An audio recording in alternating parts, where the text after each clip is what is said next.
Assalamualaikum warahmatullahi wabarakatuh. Pekan ini adalah pekan terakhir untuk pembelajaran IPS. Untuk pekan ini sendiri, kita akan membahas tentang wajah ASEAN atau seputar ASEAN. Oke, lanjut aja. Oke, apa sih ASEAN?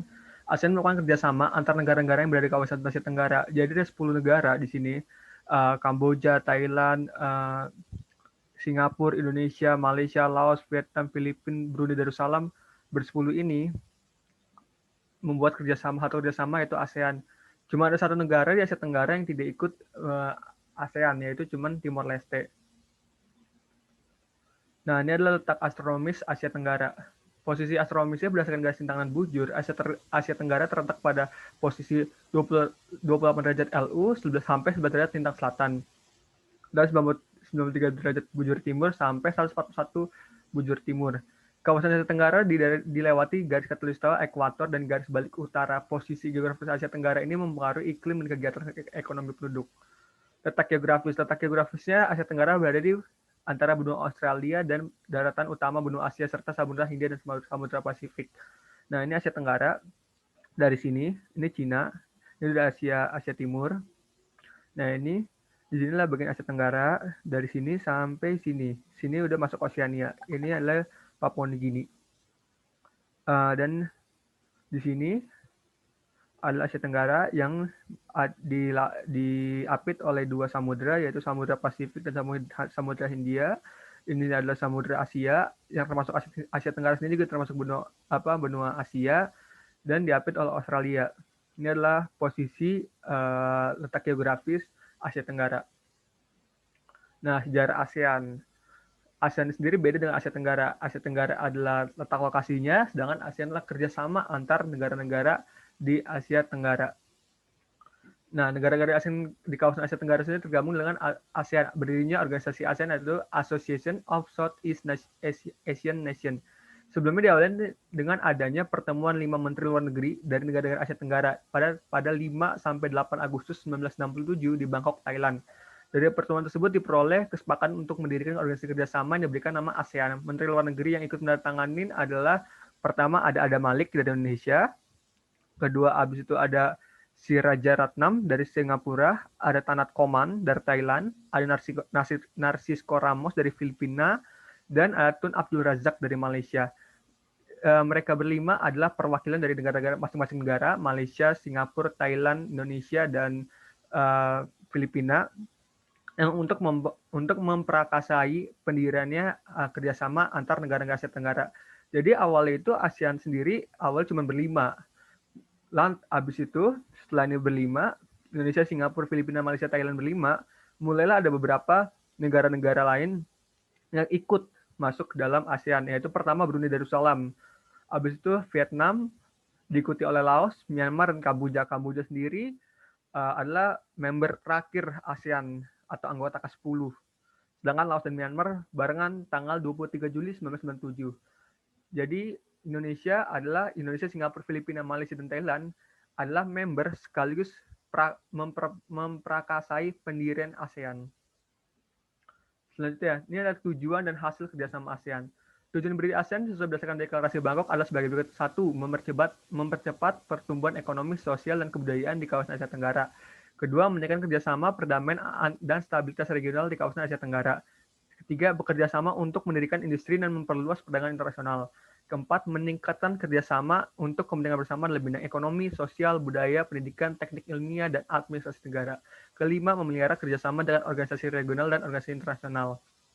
Nah, ini adalah tujuannya.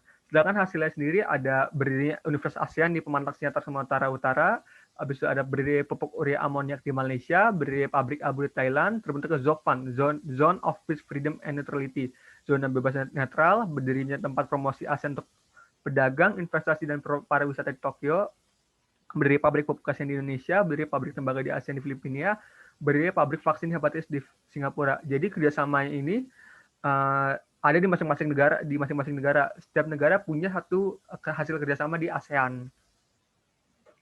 Nah, ini adalah harmoni ASEANku. Ini kita bakal membahas tentang alam dan negara-negara ASEAN.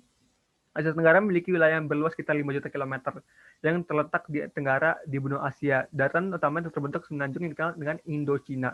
Bentang alam yang umumnya tampak di kawasan Asia Tenggara adalah pegunungan, perbukitan, dataran tinggi, dan dataran rendah. Bentuk permukaan bumi bawah laut di kawasan Asia Tenggara tidak jauh berbeda dengan di daratan. Di bawah laut terdapat juga jajaran pegunungan, dataran hingga jurang dalam yang sering disebut palung. Sementara itu sungai-sungai yang ada di Asia Tenggara dapat kamu amati pada peta berikut. Nah, inilah petanya. Dan juga ASEAN ini disama kayak Indonesia, karena emang kita satu regional, kita dilewati oleh dua sirkum, yaitu sirkum Pasifik dan sirkum Mediterania. Cuman yang paling kena banget Indonesia, yang pas banget tengah-tengah kedua itu. Makanya di ASEAN ini termasuk rentan terhadap tsunami dan gempa bumi dan juga gunung meletus.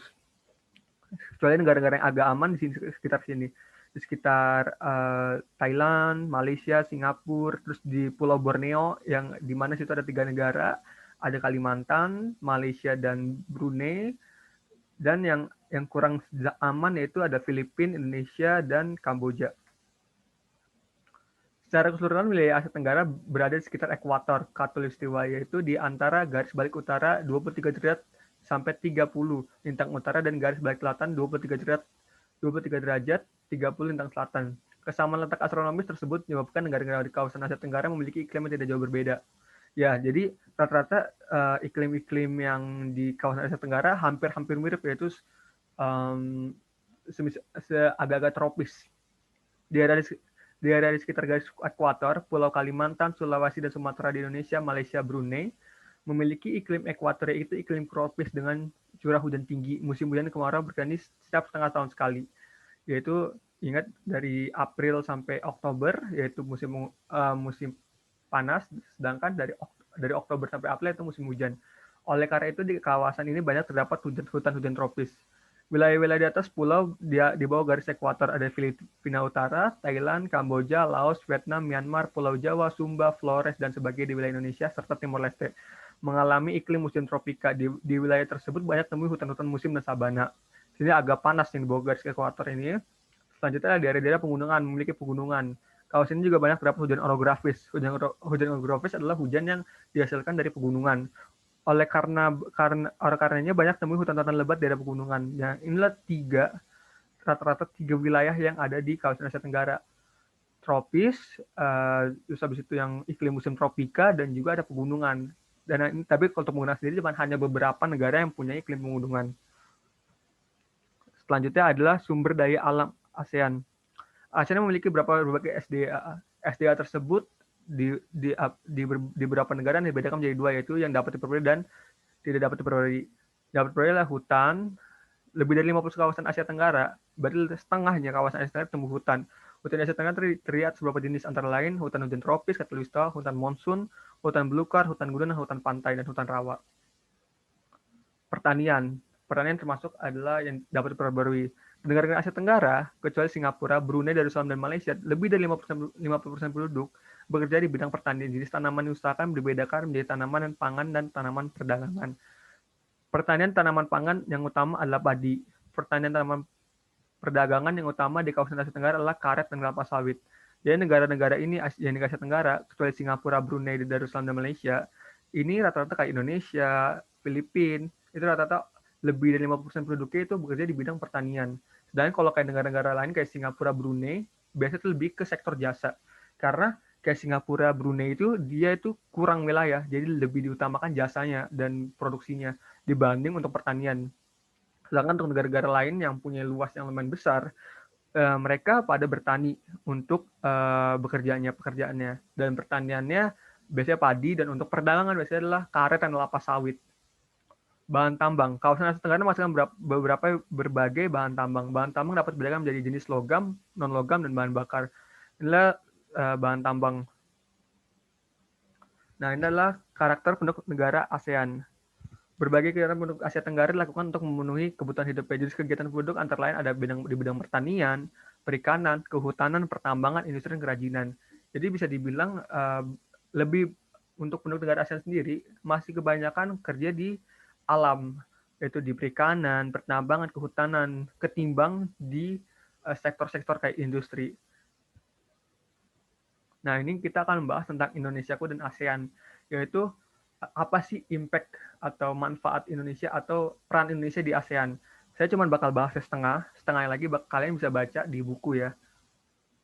Nah, pertama, menjadi salah satu menteri ASEAN. Seperti tadi, bersama 4 negara lain ya. Indonesia diwakili oleh Adam Malik, bersama 4 negara lain, Malaysia, Singapura, Thailand, dan Filipina, pada 5 Agustus 1967 mengadakan konferensi di Bangkok, Thailand. 3 hari kemudian, pada tanggal 8 Agustus 1967, 5 negara tersebut akhirnya memprakarsai satu gerakan yang bernama ASEAN. Dan terbentuklah ASEAN di tanggal 8 Agustus 1967. Habis itu, Indonesia sebagai penyelenggara KTT ASEAN pertama. KTT atau Konferensi Tingkat Tinggi atau adalah pertemuan para pemimpin negara anggota ASEAN untuk membicarakan tentang pengembangan ekonomi dan budaya dari tiap negara anggotanya. Dalam hal ini, Indonesia mengambil peran penting yaitu ditunjuk sebagai tuan rumah menyelenggarakan konferensi tingkat tinggi yang pertama pada tanggal 23 sampai 24 Februari 1976 yang berlangsung di Bali. Ini adalah KTT pertama nih yang dilaksanakan di Indonesia, tepatnya di Bali tahun 1967.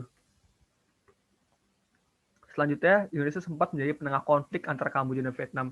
Jadi, Kamboja dan Vietnam ini sempat ada konflik di tahun 1976 sampai 1979. Dan dampak buruknya penduduknya ini kedua belah pihak antara Kamboja dan Vietnam mau nggak mau harus mengungsi dan meninggalkan tanah kelahiran mereka. Nah, salah satu tindakan nyata yang diambil Indonesia sebagai wujud perkembangan wilayah Indonesia adalah menyediakan Pulau Galang. Pulau Galang nih sekarang ini sebagai jadi tempat corona juga nih sekarang nih untuk sekarang sini. Nah, Pulau Galang ini dulu ini tempat untuk pengungsi dari gunung tersebut. Keputusan ini didasarkan atas kesepakatan bersama menteri-menteri ASEAN yang bekerja sama dengan Komisi Tinggi PBB. Jadi karena sempat adanya konflik antara dua negara di Asia Tenggara, yaitu Kamboja dan Vietnam, akhirnya Indonesia menjadi tengah, dan Indonesia ngasih Pulau Galang, yang sekarang ini pulau yang sekarang jadi tempat perawatan COVID, ini dikasih untuk rakyat-rakyat Kamboja dan Vietnam yang harus meninggalkan negaranya karena perang tersebut, dan mereka mengungsi di Pulau Galang.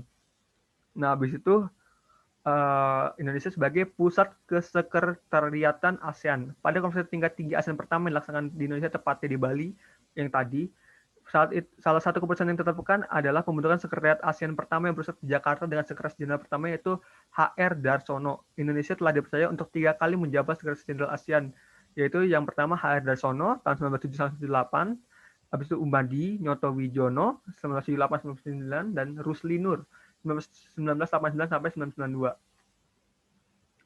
Habis itu Indonesia berpartisipasi dalam ajang ASEAN Games, SEA Games. SEA Games. SEA Games itu adalah Southeast Asia Games. Jadi SEA Games ini sebenarnya bukan hanya negara ASEAN. Jadi kan negara ASEAN kan ada 10. Tapi negara Asia Tenggara ada 11. Jadi 11 negara Asia Tenggara ini bisa berpartisipasi dalam ajang SEA Games ini. SEA Games atau Southeast Asia Games merupakan pesta olahraga bagi negara-negara yang berada di kawasan Asia Tenggara. SEA Games dilaksanakan setiap 2 tahun sekali.